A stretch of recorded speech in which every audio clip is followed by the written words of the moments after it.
오늘의 말씀은 마태복음 21장 12절부터 22절까지의 말씀입니다. 제가 갖고 있는 신약성경 34면에 있는 마태복음 21장 12절부터 22절까지의 말씀, 저희가 함께 본문의 말씀을 천천히 함께 봉독하겠습니다.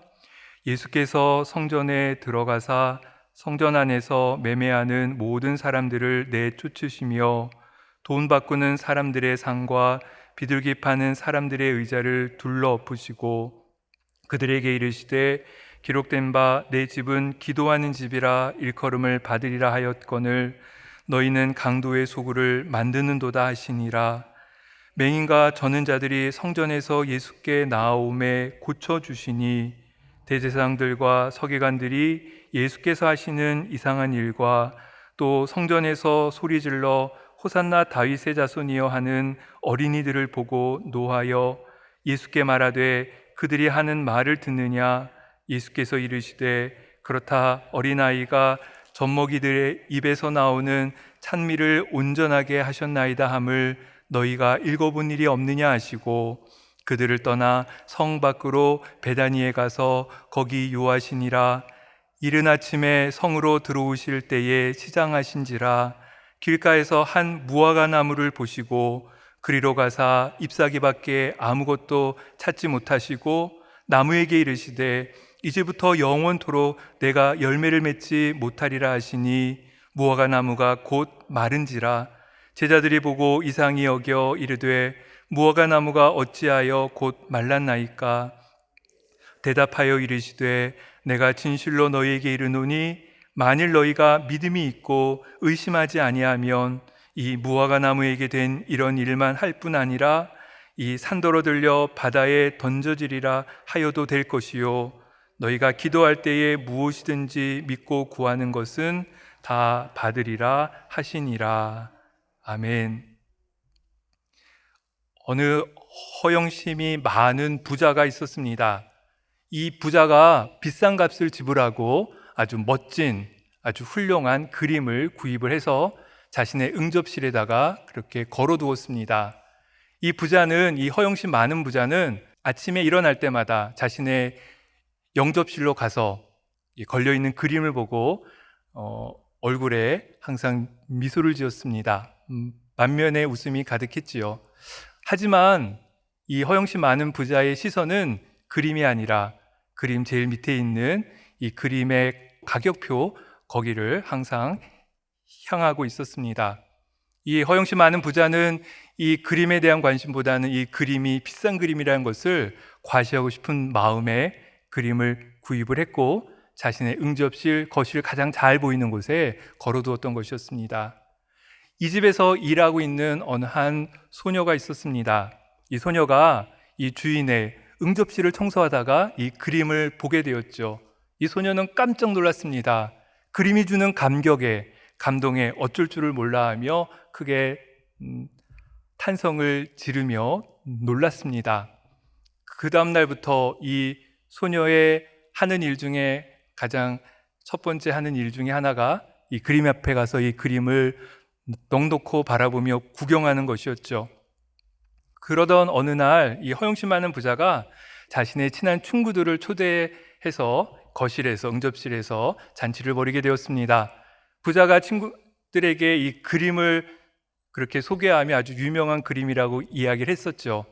하지만 이 허영심 많은 부자의 손은 그림이 아니라 그때도 마찬가지로 그림 밑에 있던 가격표를 향하고 있었습니다. 이 부자의 관심은 이 그림을 자랑하는 것, 과시하는 것 거기에 있었던 것입니다. 이 그림의 진정한 주인이 누구라고 생각하십니까? 아마도 우리 모두는 다 이 그림의 진정한 주인이 누구다 쉽게 대답하실 수 있으실 겁니다. 이스라엘 백성에게 있어서 예루살렘 성전, 이곳은 정말 소중하고 특별한 곳이었습니다. 이 예루살렘 성전, 이스라엘 백성들이 종교적으로 제사를 드리는 곳일 뿐만이 아니라 또 이스라엘 백성에게는 고향과도 같은 아주 소중하고 특별한 그러한 공간이었죠. 유대인들은 남유다가 586년에 바벨론에 의해 멸망하면서 그들은 다 이방인의 나라로 포로로 잡혀가게 되었습니다. 포로로 잡혀간 유대인들, 이스라엘 백성들, 그들은 포로로 잡혀간 그곳에서도 다른 것을 생각한 것이 아니라 자신의 본국 고향으로 돌아가 예루살렘 성전을 다시금 일으키는 것, 돌아가서 재건하는 것, 그거 하나에 가장 큰 소망을 두고 있었습니다.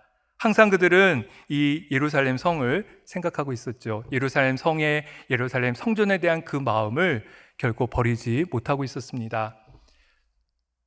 성도 여러분, 이스라엘 백성들은 왜 이처럼 예루살렘 성전에 대한 그 마음이 그렇게 간절했을까요? 이 예루살렘 성전이 큰 건물이어서 아주 화려한 건물이어서 그랬을까요? 솔로몬 때 지어졌던 이 첫 번째 성전, 예루살렘 성전은 생각보다 그렇게 큰 건물은 아니었습니다. 길이가 한 30m, 그리고 한 폭이 10m, 그리고 한 높이가 16m 정도 되는, 어떻게 보면 우리가 생각하는 것만큼 그렇게 화려하고 웅장한 건물은 아니었죠. 그 당시 그 지역에 이집트의 피라미드라든지 또 바벨론의 지구라트 같은 종교 건축물과 비교했을 때 어떻게 보면 이 솔로몬이 지었던 예루살렘 성전, 첫 번째 예루살렘 성전은 우리가 생각하는 것보다 작은 규모일지도 모릅니다. 하지만 이스라엘 백성에게 있어서 이 예루살렘 성전은 하나님이 그들과 함께함에 대한 증거이기 때문에 항상 그들에게는 소중했습니다. 첫 출발이 어디였나요? 이스라엘 백성들이 애굽을 출발해서 광야의 그 어려운 길들을 걷고 있을 때 하나님 이스라엘 백성들을 구름 기둥과 불 기둥으로 인도하셨습니다. 그때에 하나님은 장막으로 성전을 대신하게 하시며 그곳에 계셨지요. 그래서 그곳을 하나님이 계신 곳, 하나님의 집이라 부르며 이스라엘 백성들은 그곳에서 하나님의 임재를 경험을 했습니다. 예루살렘 성전, 특별히 성전 안에 지성소의 법궤 위에는 시운 좌라는 공간이 있었고 이스라엘 백성들은 그곳에서 하나님을 만났고 또 그곳은 하나님이 항상 함께 임재하심에 그런 특별한 증거의 공간이고 장소였었습니다. 이스라엘 백성들은 예루살렘 성전을 볼 때마다 또한 그들은 그곳이 하나님이 함께 하심에 대한 공간인 것을 생각을 했죠. 처음에는 이렇게 의젓한 건물이 아니라 작은 장막, 텐트로부터 출발했지만 이제 이스라엘 백성들이 가나안에 도착해서는 또한 하나님이 또한 다윗과 솔로몬을 통해서 귀한 성전을 건축하게 됩니다. 솔로몬은 7년이라는 기간의 수고를 통해 예루살렘 성전을 잘 건축합니다. 그리고 온 회중과 함께 그곳에서 하늘을 향해 손을 펴고 하나님 앞에 기도합니다. 그 기도의 내용이 열왕기상 8장에 보면 자세하게 기록되어져 있습니다. 그때 솔로몬은 이런 기도를 합니다. 먼저 하늘의 하나님, 하늘들의 하나님, 거룩하신 하나님, 어떻게 이 작은 공간에 그 하나님이 계실 수 있겠습니까? 그렇게 그는 겸손하게 이야기하며 진정 이곳이 기도하는 공간이 되기를 간절히 하나님 앞에 기도를 했습니다. 열왕기상 8장 30절에 솔로몬은 이런 기도를 합니다. 주의 종과 주의 백성 이스라엘이 이곳을 향하여 기도할 때에 주는 그 간구함을 들으시되 주께서 계신 곳 하늘에서 들으시고 들으시사 사하여 주옵소서. 이스라엘 백성들이 이곳에 기도할 때에 하나님 이스라엘 백성들을 보호해 주소서, 지켜 주소서, 그렇게 기도하며 자신이 정성껏 준비한 건축한 이 예루살렘 성전을 하나님께 바쳤던 것을 이 기록에서 볼 수 있습니다. 그래서 이스라엘 백성들은 그들이 범죄했을 때마다, 범죄함으로 적국의 공격을 받고 패했을 때마다 그들은 예루살렘 성전에서 하나님 앞에 자신의 죄를 인정하며 하나님의 도움을 구하는 기도를 했습니다. 또 뿐만 아니라 하늘에서 비가 없어 기근이 심했을 때나 또 온 나라에 전염병이 가득할 때, 그리고 곡식들이 시들고 메뚜기와 황충이 가득할 때 이스라엘 백성들은 그때마다 자신들의 죄를 인정하고 예루살렘 성전에 나와 하나님 앞에 간절히 기도했지요. 솔로몬이 하나님께 성전을 바치며 기도했던 그대로 이스라엘 백성들은 그곳에서 기도했습니다. 뿐만 아니라 이방인이라 하더라도 하나님의 크신 이름과 그의 능하신 손과 펴신 팔에 대한 소문을 듣고 이곳에 와서 기도할 때에, 그때에도 이방인으로 하나님을 경외하며 이 성전이 주의 이름으로 일컬음을 받는 곳이 될 것을 그렇게 기도했습니다. 모든 이들이 함께하는, 만민이 기도하는 집으로 그렇게 솔로몬은 하나님께 예루살렘 성전을 바쳤고 하나님은 그곳에 함께 하셨지요. 그러했기에 이스라엘 백성들에게 예루살렘 성전은 너무나도 특별한 곳이었습니다. 이스라엘 백성들은 예루살렘 성전을 생각할 때마다 하나님의 임재를, 함께 하시는 하나님, 그리고 자기 자신들이 하나님의 백성이라는 자신의 정체성에 대해서 새롭게 깨닫게 되는 그 순간, 그곳이 바로 이 예루살렘 성전이었던 것입니다. 그가 이방인이든지 혹시 죄를 범했을지라도, 그리고 고난과 고통 중에 있을지라도, 어떠한 형편에 있든지 죄를 인정하고 하나님 앞에 용서를 구하면 하나님이 용서해 주시는 그곳이 예루살렘 성전이었던 것입니다. 하나님의 임재를 경험하고 고백하는 곳, 그러했기에 이스라엘 백성들에게는 너무나도 특별한 곳이었고 무엇과도 바꿀 수 없는 자신의 고향과 같은 곳이며 또한 하나님의 함께하심에 대한 증거의 공간이었습니다. 그런데 이런 귀한 예루살렘 성전이 시간이 흐르면서 점점 돈을 받고 이권을 거래하며 또 개인의 유익을 위하는 곳으로 그렇게 바뀌어져 가고 있었습니다. 그렇게 부패해 가고 있었었죠. 하나님이 보고 계심에도 불구하고 이 거룩한 예루살렘 성전이 그러한 곳으로 변질되어져 가고 있었던 것입니다.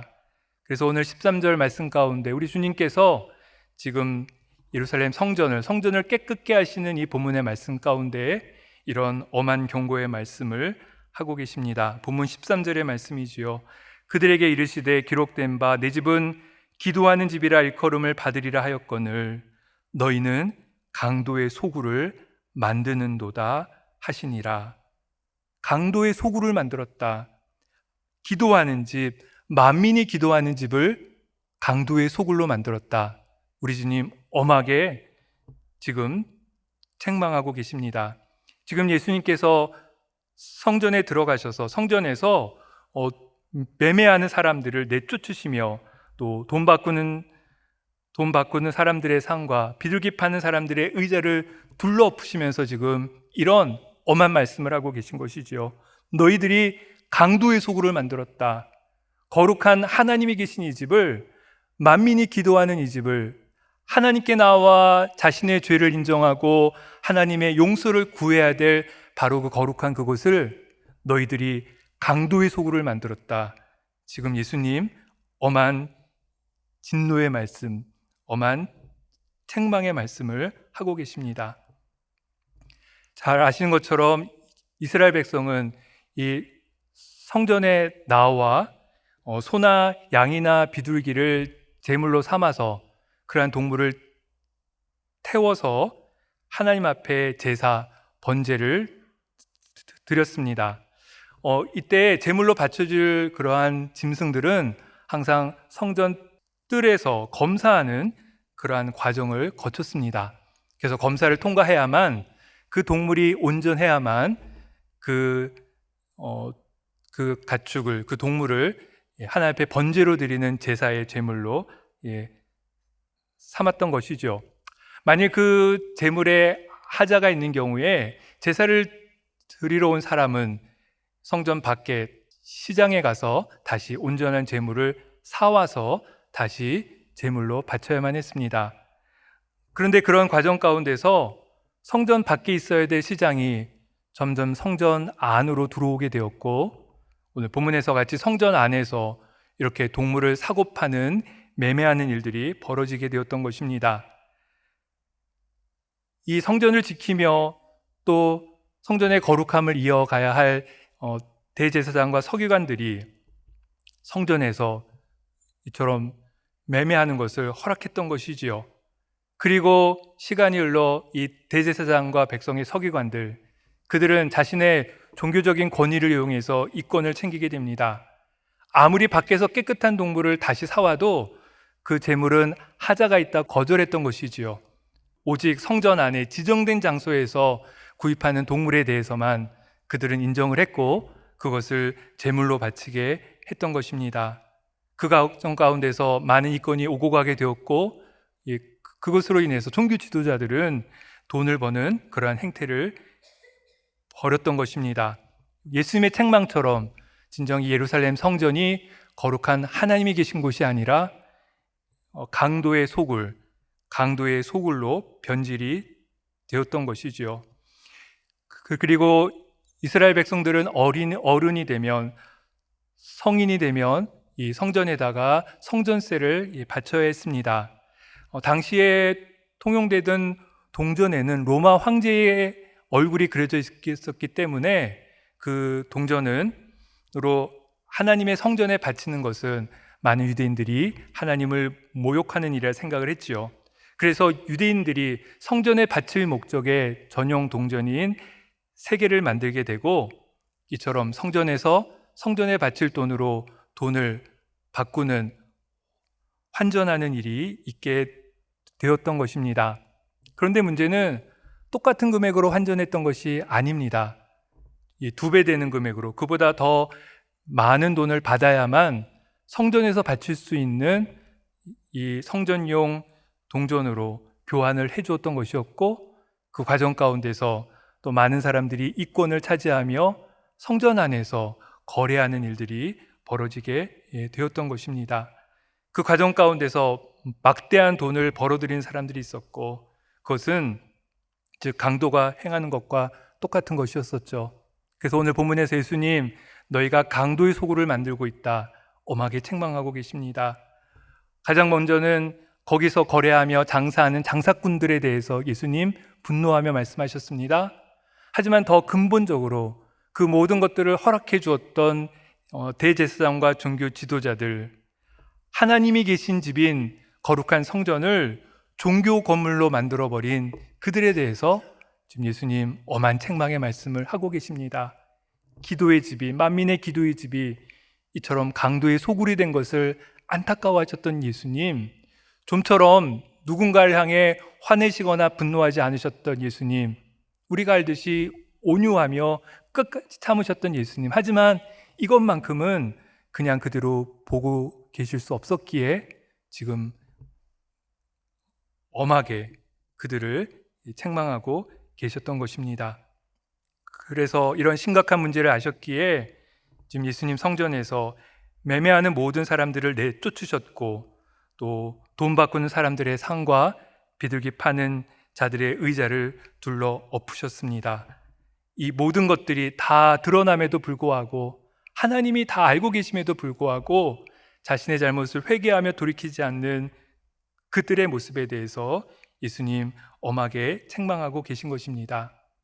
그런데 더욱 심각한 문제는 지금 예수님이 이러한 것들을 지적하셨음에도 불구하고 그들은 그대로 두면 자신의 혜택들, 자신의 이권들, 자신의 경제적이며 정치적인 유익이 없어진다라는 생각에 그들은 심각한 한 가지 결심을 하게 됩니다. 그것은 자신을 책망하는 예수님을 죽일 결심까지 하게 되는 것이지요. 성도 여러분, 이스라엘 백성들이 어떤 백성입니까?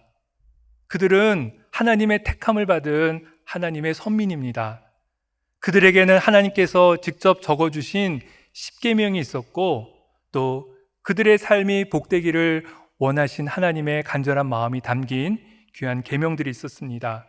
그들은 그들의 역사 가운데, 오직 그들의 역사 가운데 임하셨던 하나님의 인도하심을 경험했던 백성들이 바로 이스라엘 백성들이었었죠. 그럼에도 자신들의 잘못을 지적하며 그들로 하여금 돌이키기를 원하시는 그 예수님의 말씀 앞에 자신을 돌아보고 회개하며 거룩함으로 다시 새롭게 나오는 것이 아니라 오히려 예수님을 죽일 결심까지 하는 그러한 악한 모습으로 가득 찬 것을 우리가 본문의 말씀에서 보게 됩니다. 그러한 부분을 마가복음 11장 8절은 이렇게 기록을 하고 있습니다. 대제사장과 서기관들이 듣고 예수를 어떻게 죽일까 하고 꾀하니 이는 무리가 다 그의 교훈을 놀랍게 여김으로 그를 두려워하밀러라. 많은 무리가 예수님 쫓아갈 것을 생각했기 때문에 자신의 죄들이 그대로 보여지며 또 들통날 것을 알았기에 그들은 예수님을 죽일 그러한 악한 결정까지 하게 되었던 것입니다. 마틴 로이드 존스 목사님의 책 중에 위기의 그리스도인이라는 책이 있습니다. 이 목사님이 책을 통해서 우리 그리스도인의 삶은 깨어 있어야 한다.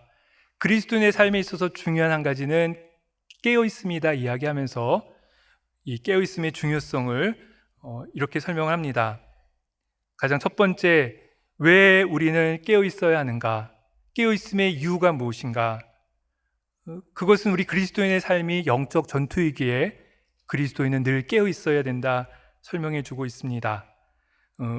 우리가 영적 전투 가운데서 과거의 제도와 관습을 쫓아가는 삶이 아니라 정말 하나님의 바른 교훈 가운데 온전히 서 있기 위해서는 깨어 있어야 하기에 우리는 깨어 있는 것이 중요하다 설명을 하지요.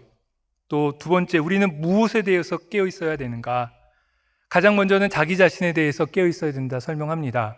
뿐만 아니라 사단에 대해서, 사단의 권세에 대해서 깨어 있어야 된다. 죄를 멀리하고 예수 그리스도의 복음 위에 분명히 서 있기 위해서는 우리가 꼭 깨어 있어야 한다 이야기를 합니다. 그리고 또 하나의 질문을 더하며 깨어 있음에 대한 중요성을 강조합니다. 그것은 우리는 언제 깨어 있어야 하는가? 아마도 이 질문에 대한 우리의 대답은 모두 다 같을 것입니다. 항상 깨어 있어야 하는 것이지요. 언제 사단이 우리를 유혹할지 모르기에, 언제 우리가 개인의 욕망과 욕심에 사로잡혀서 이처럼 우리의 삶이 강도의 소굴과 같은 삶이 될지 모를 것을 우리가 알기에 우리에게 삶에 있어서 항상 깨어 있는 것이 중요함을 생각해 보게 됩니다.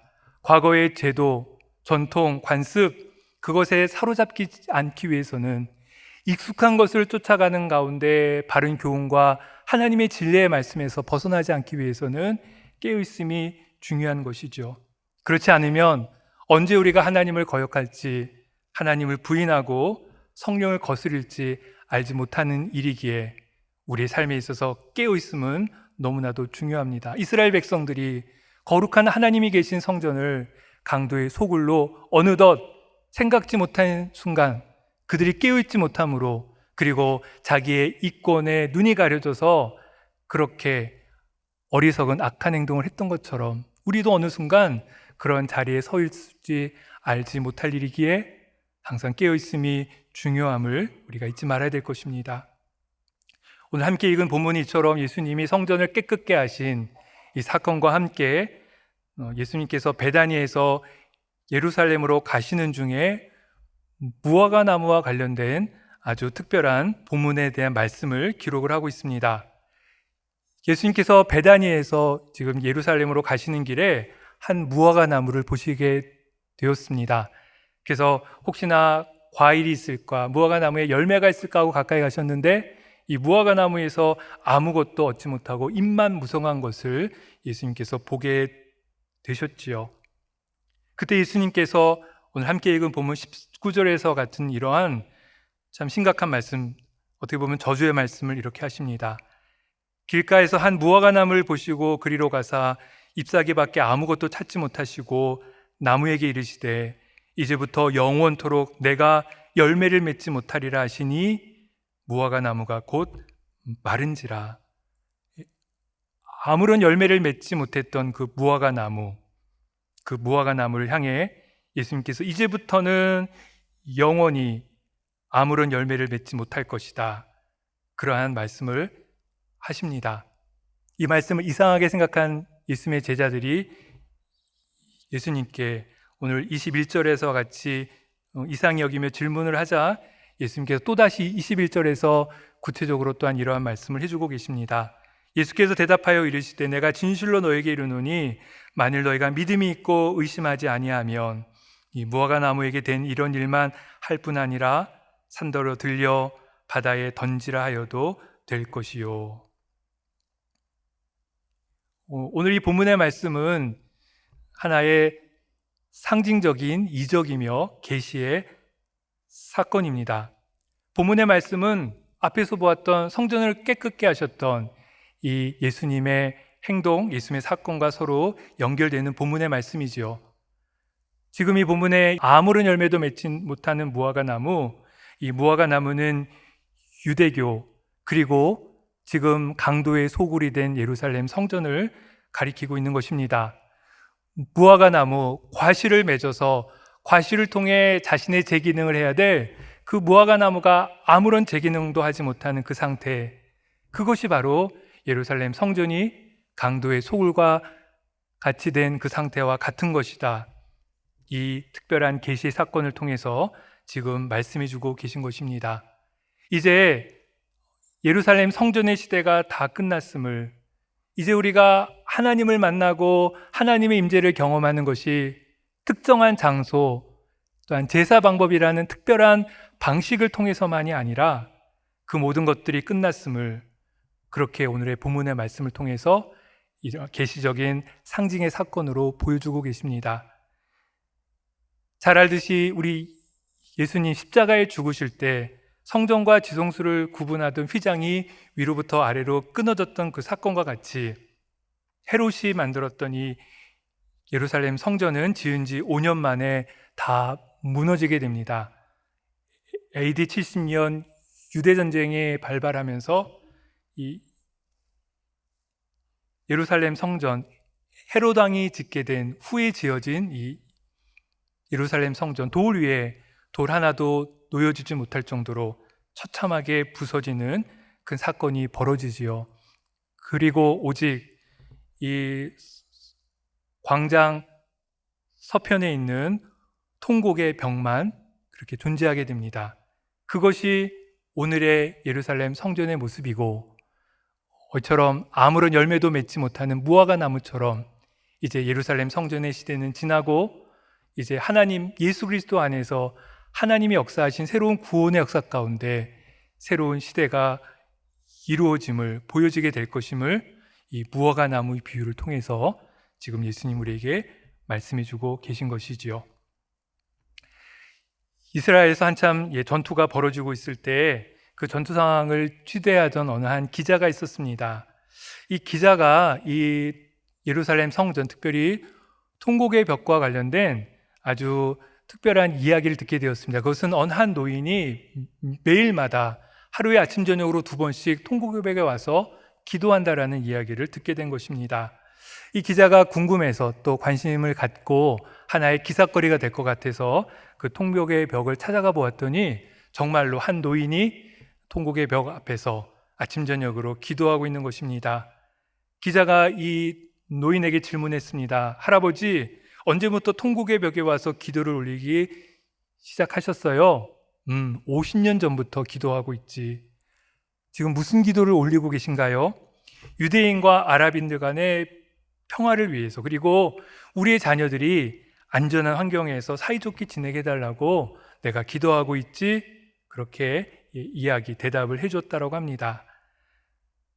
이 기자가 한 번 더 질문했습니다. 그러면 50년이나 그렇게 같은 제목으로 기도하셨는데 지금 기도하고 계신 느낌, 할아버지의 느낌은 어떠세요? 어떤 느낌이 드세요? 라는 질문을 했을 때 이 노인은 이렇게 대답했다고 합니다. 벽에다 대고 이야기하고 있는 느낌이야. 벽에다 대고 이야기하고 있는 느낌이야.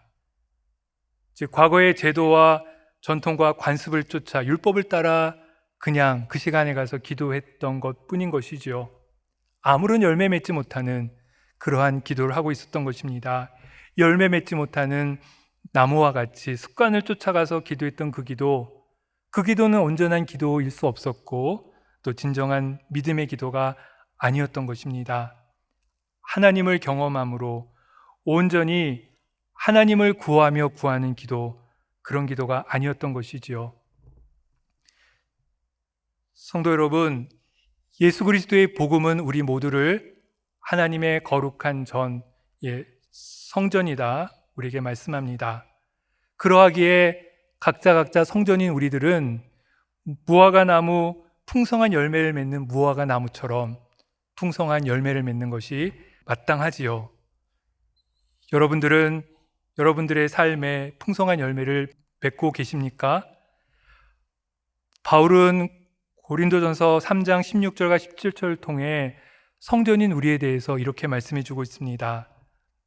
너희는 너희가 하나님의 성전인 것과 하나님의 성령이 너희 안에 계신 것을 알지 못하느냐? 누구든지 하나님의 성전을 더럽히면 하나님이 그 사람을 멸시하시리라. 하나님의 성전은 거룩하니 너희도 그러하니라. 복음의 사람은 그 안에 성령으로 충만한 사람입니다.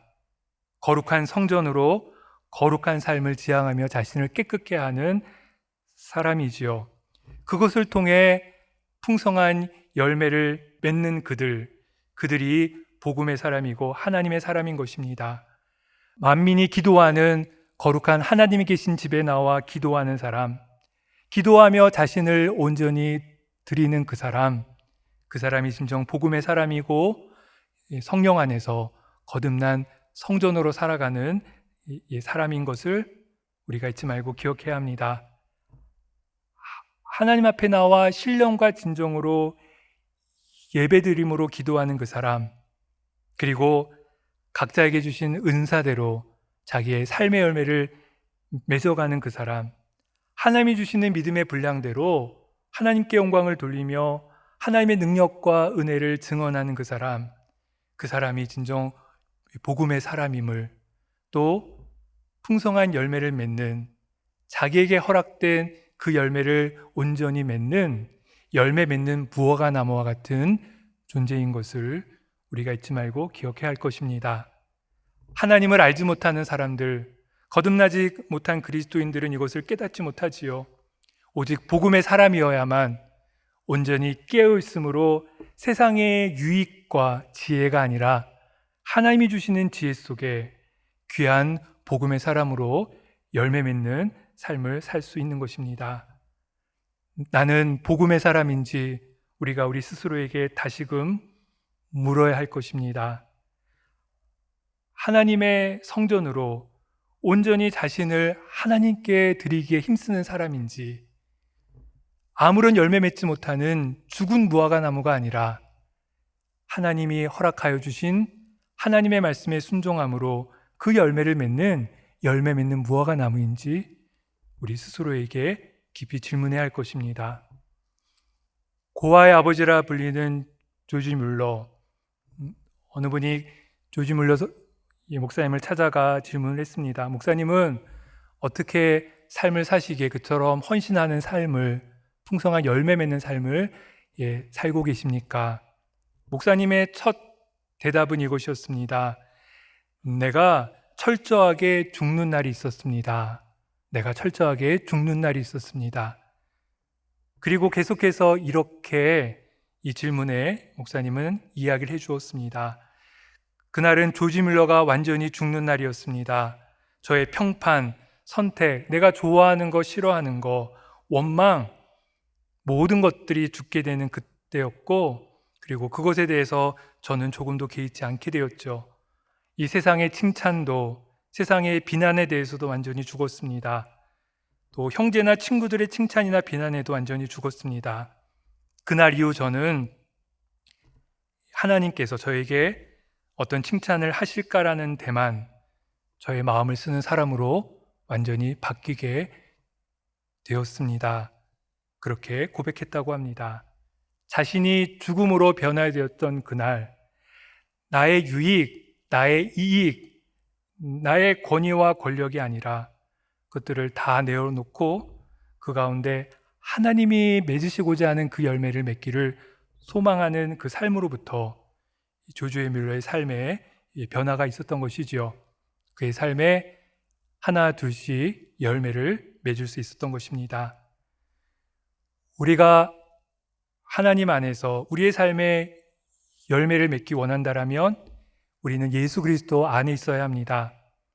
항상 하나님의 말씀과 성령의 인도하심을 받아야 하지요. 하나님은 분명 환난 중에도 우리를 이끄신다. 분명히 우리에게 약속하셨습니다. 고난 중에도 환난 중에도 우리가 우리의 욕심에 사로잡혀 우리가 잘못된 길을 걸어가고 있을 그때에도 하나님 우리와 함께 하셔서 우리를 하여금 깨어나게 하시고 깨어있게 하시며 온전한 믿음으로 하나님께 기도함으로 우리의 삶에 열매 맺기를 원하신 하나님, 그것이 하나님의 우리를 향한 깊은 마음임을 우리가 잊지 말아야 될 것입니다. 하나님은 우리가 큰 열매 맺기를 원치 않으십니다. 각자에게 주어진 열매 맺는 거로 하나님은 족하다 말씀하시죠. 착하고 충성된 종아, 작은 일에 충성하였음에 많은 것을 내게 맡기리니 내가 주인의 즐거움에 참여할 것이다. 하나님이 각자에게 주신 그 은사대로 순종함으로 하나둘씩 우리의 삶의 열매를 맺어가는 것, 그것을 소망하며 그것을 기도하고 그 가운데 삶을 살아가고자 하는 그것이 소중함을 우리 주님 분명하게 우리에게 말씀해 주고 계십니다. 복음의 사람으로 하나님이 기뻐하시는 하나님의 나라의 풍성한 열매를 맺는 우리의 삶이어야 할 것입니다.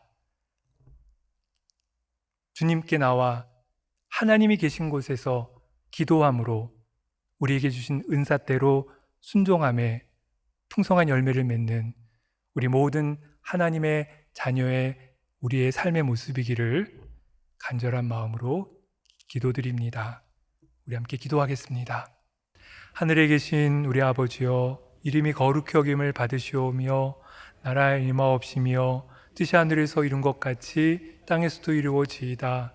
오늘날 우리에게 일용할 양식을 주옵시고 우리가 우리에게 죄진 자를 사하여 준 것 같이 우리 죄를 사하여 주옵시고 우리를 시험에 들게 하지 마옵시고 다만 악에서 구하옵소서. 대개 나라와 권세와 영광이 아버지께 영원히 있사옵나이다. 아멘.